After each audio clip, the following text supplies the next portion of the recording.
안녕하십니까, 윤진표 교수입니다. 오늘은 필리핀 이야기를 좀 해보려고 하는데요. 그걸 하기 전에 저의 좀 신상 발언을 몇 마디 좀 하겠습니다. 제가 이 유튜브 윤진표 교수의 아세안 이야기라는 제목을 걸고 시작한 지 오늘 보니까 딱 3년이 된 것 같습니다. 정말 우연한 기회였는데요.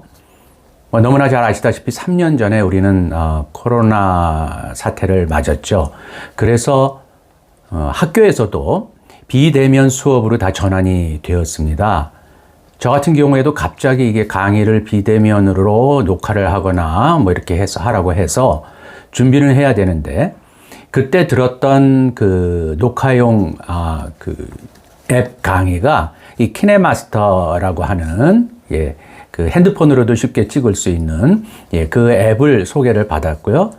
제가 그때 거길 가가지고서 한 2시간 정도 키네마스터 쓰는 법을 잠깐 배웠습니다. 그리고 나서 이제 학교 수업 비대면으로다가 좀 녹화를 하기 시작을 했는데요. 이 키네마스터를 좀 하고 나니까 기왕이면은 좀 하고 싶었던 그 유튜브를 좀 한번 해보면 어떨까, 이런 생각이 들더라고요. 그래서 시작하게 된 겁니다.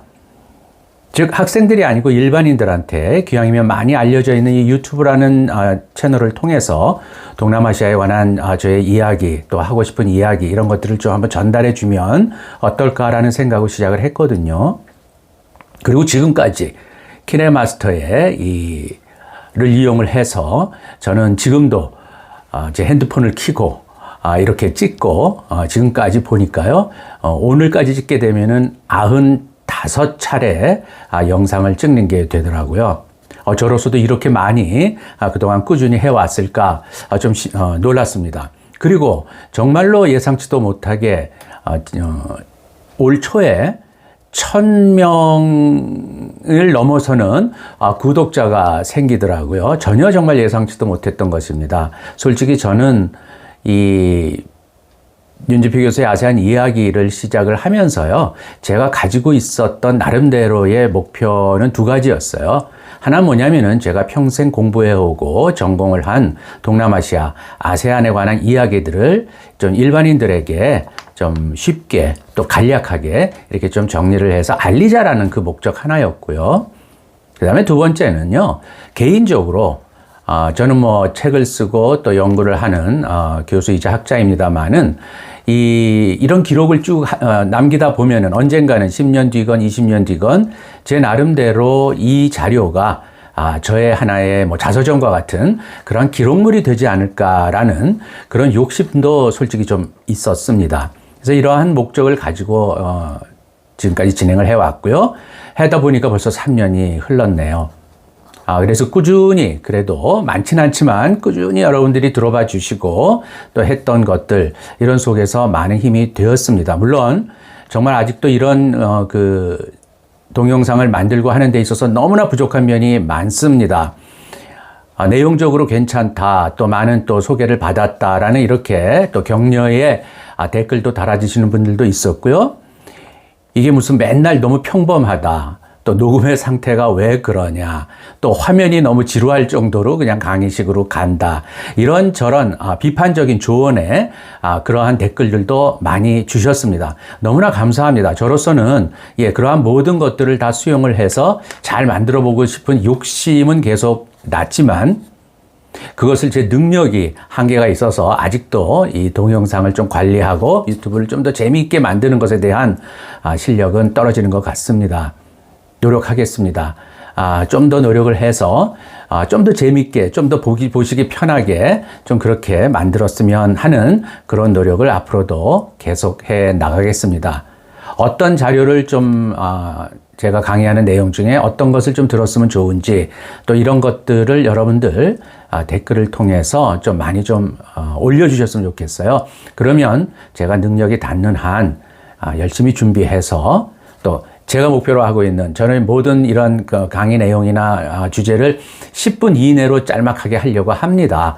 화면의 다양성이라든지 뭐 동영상의 재미는 물론 여전히 별로 없겠지만, 내용 면에 있어서는 간략하면서도 정확하게 진지하게 그렇게 전달해 드리고자 하는 것은 제가 분명히 지키려고 하거든요. 이제 믿어주시고요. 그래서 어떤 자료를 좀 더 동남아와 아세안 또 한국과 우리 동남아 관계 또는 동남아와 한국을 둘러싼 주변 관계 문제들 이런 것들에 대한 궁금한 점들을 올려주시면 제 나름대로 열심히 준비를 해서 만들어서 좀 올려보도록 하겠습니다. 여러분들 앞으로도 계속해서 좀 격려 많이 해주시고요. 많이 들어주시면 좋겠습니다. 그동안 너무 감사하다는 말씀을 드리는 겁니다. 그리고 제가 한 2주 정도 좀 동남아를 좀 갔다 오게 될 일이 생겼습니다. 그래서 가서 물론 좀 쉬러 가는 건데요. 요번에는 가가지고 짤막하게나마 좀 크루즈도 좀 타보려고 합니다. 싱가포르에서. 그래서 이런 그동안에 이 평범했었던 이런 영상을 좀 재미있게 좀 찍어서 나름대로 거기에다가 좀 더 그 편집을 해서 최대한 노력을 해서요. 기대에는 못 미치겠지만 그렇게 좀 만들어 보고자 하는 욕심을 갖게 됐습니다. 그건 나중에 좀 기대를 해 주시고요. 한 2주 동안 잠시 또 동남아를 다녀오도록 하겠습니다.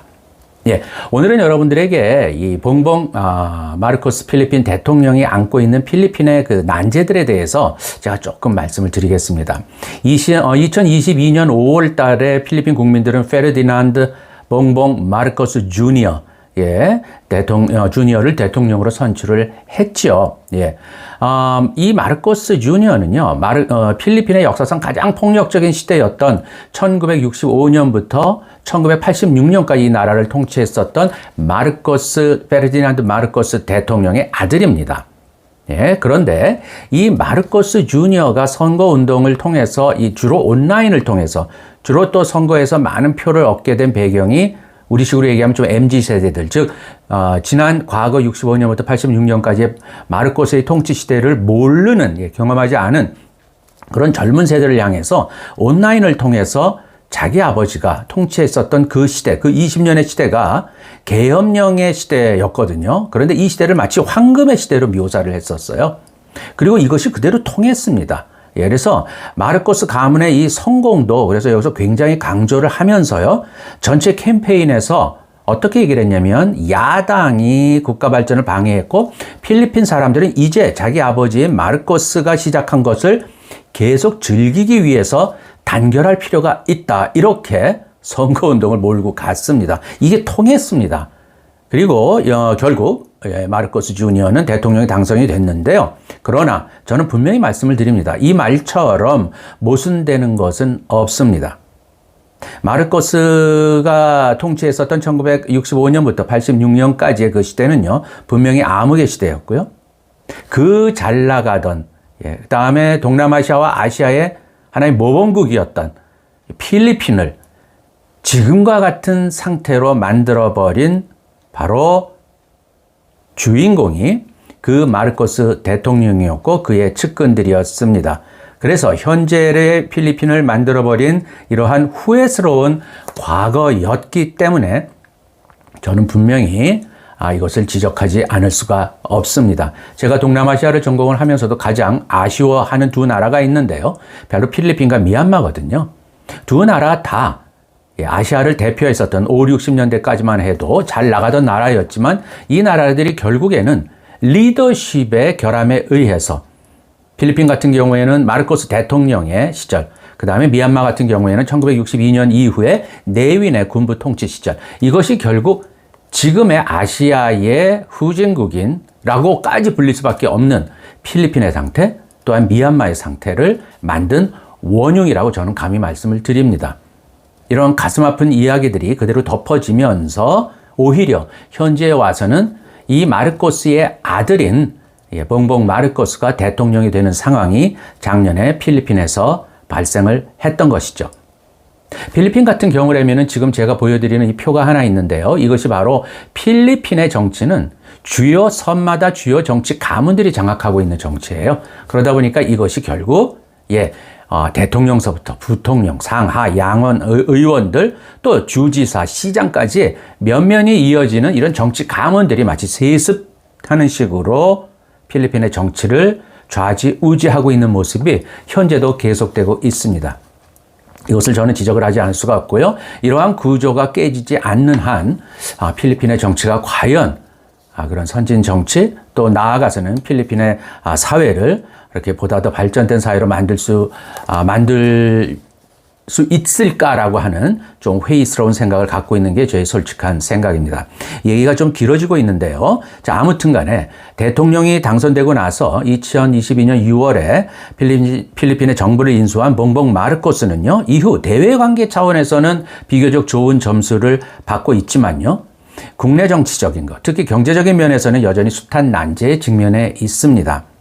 봉봉 마르코스 주니어 대통령은요, 2023년 금년 1월에 세계 경제 포럼이 개최되고 있는 그 다보스를 방문을 해서요, 여기에서 돌아와서 또 광물 가공이라든지 디지털 솔루션, 물류, 통신, 재생에너지 같은 분야에 대한 새로운 투자 약속을 받았다고 하면서 매우 유익한 결과였다라고 아주 자랑스럽게 발표를 했습니다.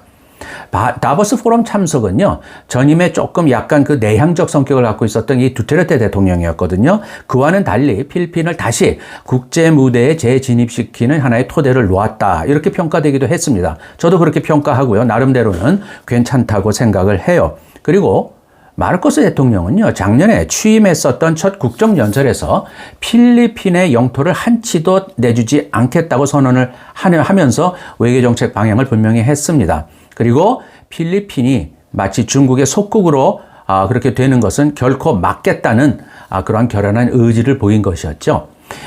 그리고 또한 마르코스의 또 다른 외교 정책은요, 필리핀을 모두의 친구이자 또 누구에게도 적이 되지 않는 나라로 만들겠다라면서요, 인도네시아, 태국, 중국, 싱가포르 이런 데도 다 국빈 방문을 했고요. 또 다양한 양자, 다자 외교 포럼 또 이런 데 참석을 함으로써 나름대로는 대외관계라든지 외교정책적인 측면에서는 필리핀을 다시 좀 국제사회에 재진입시키는데 좀 비교적 성공적인 그런 진입을 했다, 이렇게 저는 평가를 합니다. 자, 그런데요, 마르코스 정부가 이러한 필리핀의 국가 생존성이라든지 신뢰성에 의문이 제기되는 많은 국내 문제에 직면해 있는 것을 또한 말씀드리지 않을 수 없습니다. 첫째 문제가 바로 경제 문제인데요. 필리핀은 작년에 연간 7.2%의 성장을 하면서 비교적 잘 마무리를 했습니다. 이런 인상적인 숫자는요, 코로나19 동안의 엄격한 그 장기적인 통제가 가져온 급속한 경제 위축을 어느 정도 잘 방어를 했다라고 평가를 할 수는 있겠죠. 하지만 세계적인 추세가요, 필리핀 경제의 근본적인 약점을 건드리면서 또한 이러한 상황 때문에 결코 경계심을 늦출 수는 없다라고 말씀드리지 않을 수가 없어요. 인플레이션의 문제죠. 이건 우리 한국도 겪고 있는 문제인데, 인플레이션이 14년 만에 최고치인 8.1%를 기록을 했고요. 이것은 자연스럽게 필리핀 사람들의 실질 구매력을 떨어뜨리고 경제 성장할 수 있는 저력을 잠식시킬 것입니다. 필리핀의 식품 가격 상승 문제 하나 예로 들이면은요, 인플레이션이 이렇게까지 가시화된 적이 없는데요, 양파 가격, 이건 고깃값만큼 상승을 했다고 해요. 이제서 먹는 것이 마치 이제는 사치스러운 것으로까지 여겨지고 있습니다. 작년 크리스마스 연휴 기간 동안에 보니까 현지에서 현지 재배된 양파 가격이 키로당 700페소로 치솟았습니다. 이거는 필리핀 사람들의 일일 최저 임금이 500페소거든요. 500페소면 약 10달러 정도 됩니다. 이 500페소 갖고는 어림없는 가격이 되어버린 것이죠. 그래서 마르코스 대통령이 또한 농림부 장관을 겸임하고 있어요. 그러다 보니까 그의 정책의 실효성까지 의심을 받고 있습니다. 자, 둘째는요, 이게 굉장히 좀 걱정되는 또 하나의 일이 발생을 하고 있는데, 필리핀 의회가 마할리카 투자 펀드를 설립하는 방안을 통과시켰는데요. 굉장히 여기 좀 문제가 많을 것 같아요. 대통령 사촌이라든지 또는 그 사촌의 부인이라든지, 대통령 사촌이 하원 의장이거든요. 또 하원 의장, 또 하원 의장의 부인, 그 다음에 대통령의 아들인 산드로 마르코스 수석 부대표 등이 이 법안의 입안자들이었는데요. 이거는 이 마할리카 투자 펀드는 싱가포르와 홍콩의 국부 펀드를 좀 모방을 했다고는 하는데요.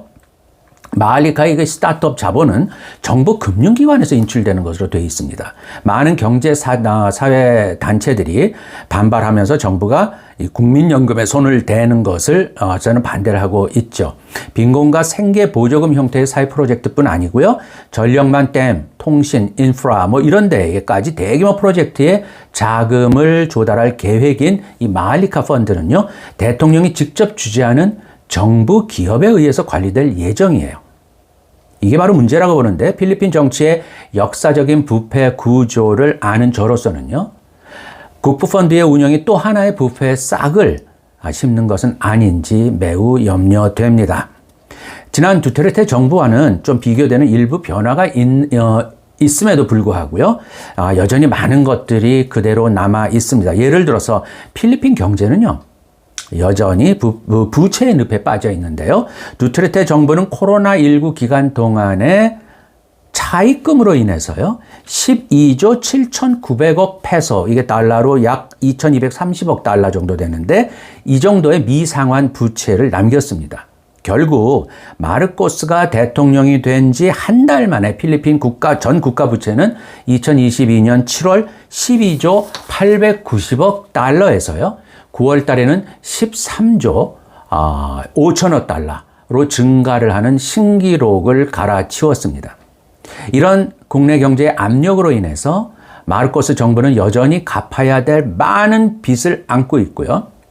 명확한 이걸 해결할 수 있는 경제 전략이 없는 상태에서 코로나 팬데믹 이후에 어려운 환경을 헤쳐나가야 되는 이런 필리핀의 전체적인 능력은 심각한 도전을 받고 있는 것이 현실입니다. 오늘은 저의 그동안의 유튜브를 했었던 저의 소회와 또 저의 앞으로의 방향에 관해서도 말씀을 드리면서 오늘 주제인 필리핀의 봉봉 마르코스 대통령의 안고 있는 문제들을 말씀드렸습니다. 자, 오늘 약간 길어졌는데요. 들어주신 여러분 감사하고요. 몇 주 뒤에 뵙도록 하겠습니다. 여러분 감사합니다.